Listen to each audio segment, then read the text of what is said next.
Hello again, favorites. Max Rovis has one problem. And two solutions.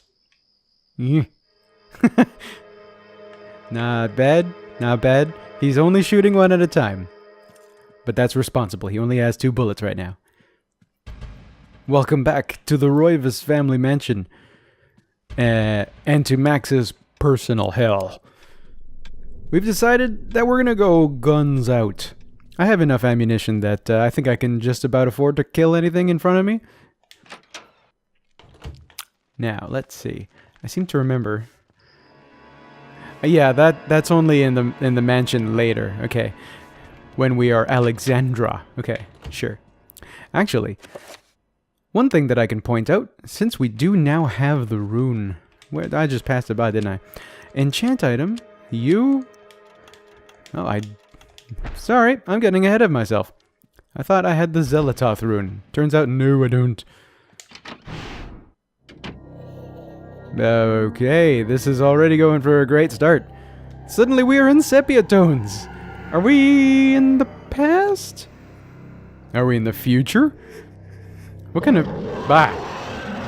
What kind of future has sepia tones? Okay, well, I'm ready for you, buddy.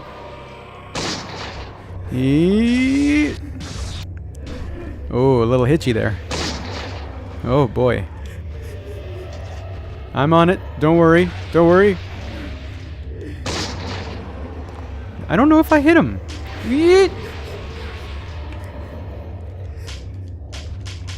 Buddy, I'm pretty sure you reloaded.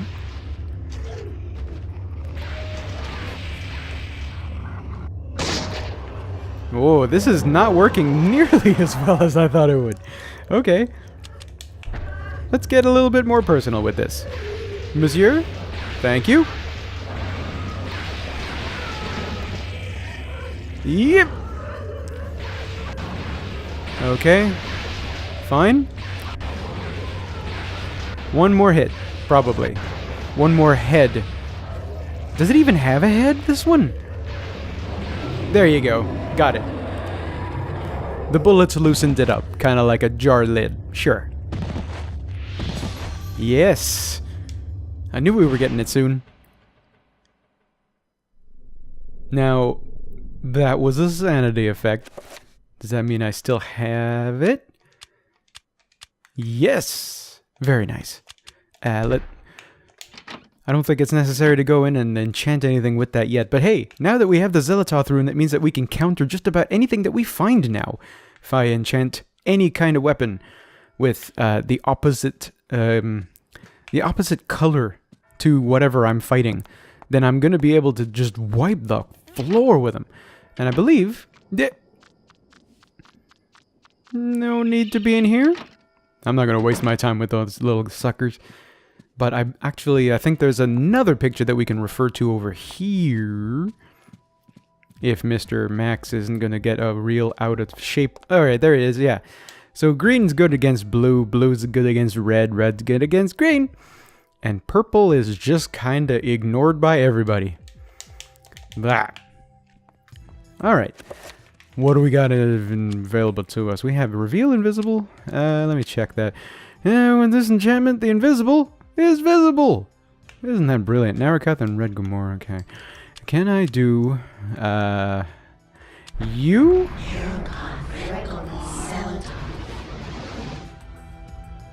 Aha. I really like, it turns out, I really like the magic system in this game. I've put a little bit of thought into it. And as long as you don't abuse the magic system, man, you functionally have infinite magic. You just gotta not use it constantly and keep moving. I like it. I like it a lot. In a game with magic as so much of the focus, I mean, again, as long as you don't abuse it, you can just use it anytime you need to. Oh. Never seen anything like this. Let's just stop time while I look at this body. Bone Thief! There. Caught this one early enough. Those guys tend to cause quite a lot of damage if you let them romp around very long. Okay. Another thing that I wanted to bring up, I had put a little bit of thought to something that I believe I had mentioned in the previous episode regarding finding items that I don't need yet. I think finally I'm for it because... little bit of bleeding over here, I'll just point out. I think finally I prefer this to the alternative. Let's see, where's that pump handle over here? I prefer it, I guess the alternative would be simply to find where you need to have the pump handle, right here as an example, and then to think, man, I found a pump handle before, now I gotta head back to the kitchen. So it becomes, if you were to use that over and over and over again, it just becomes a sort of like the dangling carrot. You're just following the carrot each step of the way.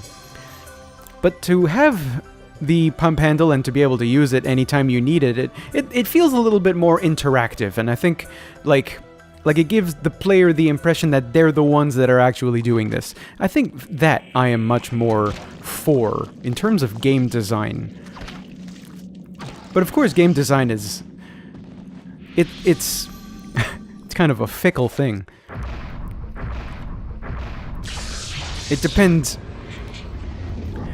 depends so much on context and I guess your suspension of disbelief in a way. Anyhow, we're starting to get into some pretty deep stuff. I don't mean that in the ah-ha-ha way. Here we are in some fantastically preserved ruins. The ruins of matte painting. Sorry, of Endgar. Max is incredulous at the sight. A desolate ruin of a fantastic city built into a huge, naturally formed cave. Right underneath your house. Jutting spires and looming buildings poke through the dense fog. Light ebbs through the city, crackling in the wake of the energy spilling from a light source held aloft by unseen forces. Ooh.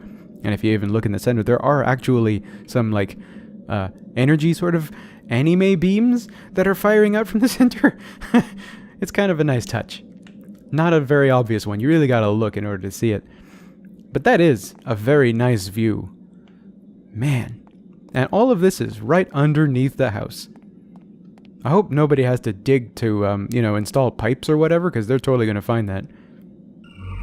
Electrical lines, whatever. Now, if I remember right, and I think I do. Hang on. I'm gonna do that. Okay. Gonna make him look impressive. We're gonna do this, and this, onto this. Enter by Celadon. Good. You might see why in a moment. I mean, we're going into the ruins of Enga. Actually, yeah, let's reload before I need to. We're in the ruins. It's kind of a big place. You can kind of expect something big to happen.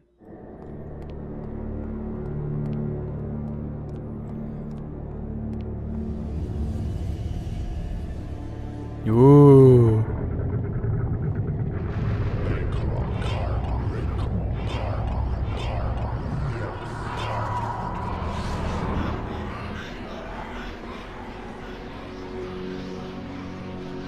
This guy's way bigger and more impressive than the other monsters we've fought. So I'm gonna nip this one in the bud with 2 guns! If you can make it...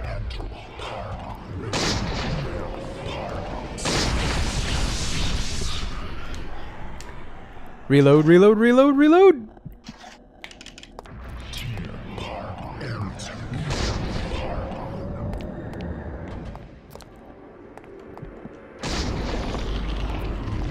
Ooh, okay, good. Wow. You have to nip this guy in the bud kind of early. I think we lucked out in this one, because usually anytime I fight a guy like that, he immediately casts a shield on himself, and it takes up so much... just dead, everything. but not without its toll on me. That was but one, and there was an entire city of them. I could not hope to fight them all alone. I knew I had to get help. I knew there was a way. I just had to find it.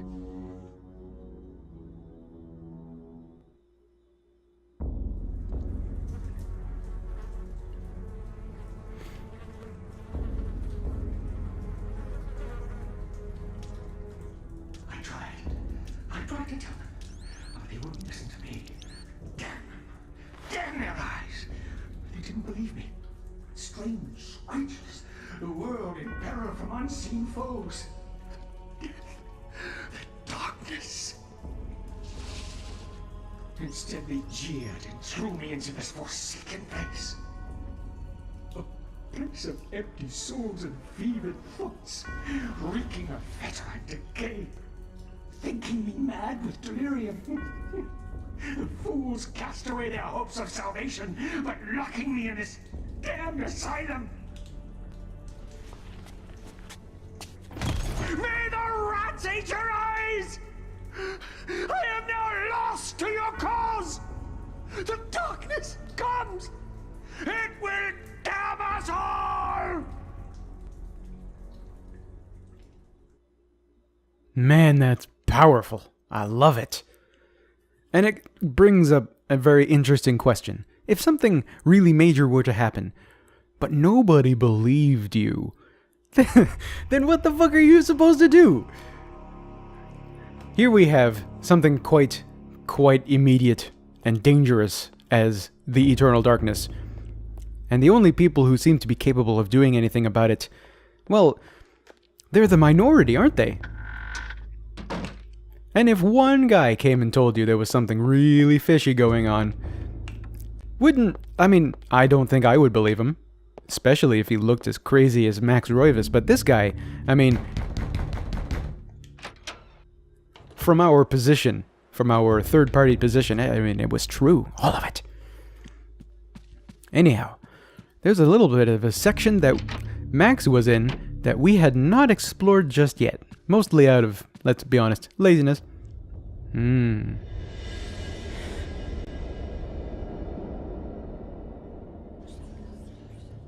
Ooh, he sees us. We can start to learn a little bit about the story of the mansion now that we've seen Max's section. The wallpaper in this section of the hallway is oddly marred, as though the wall it sits on is not even with the rest of the room. Yes, it turns out... we're gonna find more about this a bit later. We don't have the ability to do much with this just yet, but it appears that Max sealed up this room, and we see Max has gone in. I wonder what he's done since. I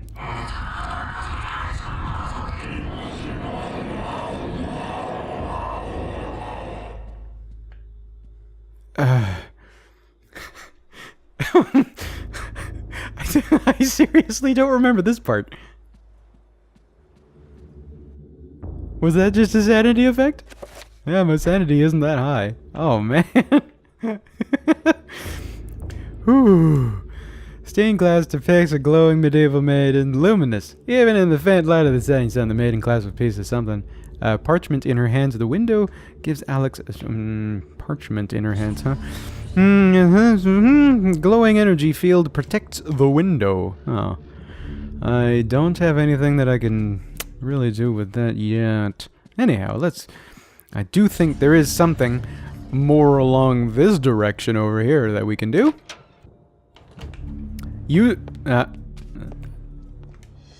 Yes. That's true. Let me tell you, folks.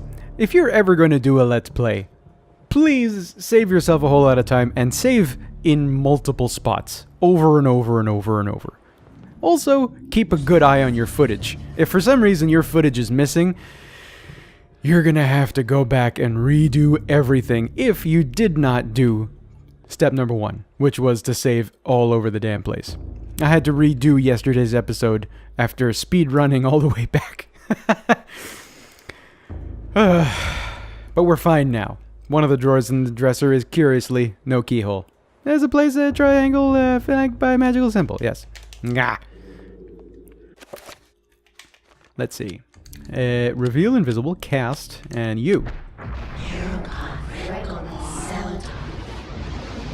And now a very fine lock. Let's find that key. Dresser key. Yes. I was saying that before I was rudely interrupted by a bone thief in the last episode. Why do we even have prompts to do the things that we cannot continue the game without? Inside is a chrome finish revolver and a tattered page from the Tome of Eternal Darkness. Should yes. You see? Why even be offered this? You know, I can't continue the game unless I say yes. Anyway, now I got a gun. You better watch out.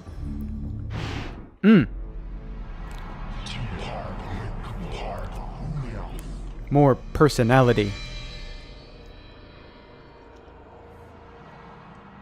Soon, the heart will be in our possession, my liege. Never underestimate the power of Mantarok. Even in death, it corrodes all about itself.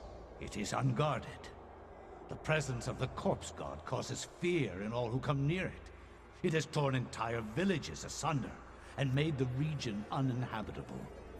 Only the foolish would venture near it. Even so, what may be easy to take may be easily taken away. Fear not. For centuries we have searched for something that was before us all the time. Mantarok's essence never left the city temple, and with it located, we are one step closer to your freedom, Master. Yes, yes. Make haste.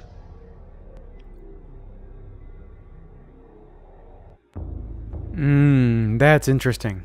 I'm used to Ulyaoth being the bored and the all-knowing and the arrogant, but here he seems to be almost desperate. Or really just super impatient. Hard to say which. Anyhow, thank you for joining us, folks, this far. What was I about to say? I don't know. Tune in the next episode. We're going to find out what's involved in... Let's see, what was this called? Hang on. A Journey into Darkness. I think this is a really good chapter now that I think about it. Yeah. See you soon.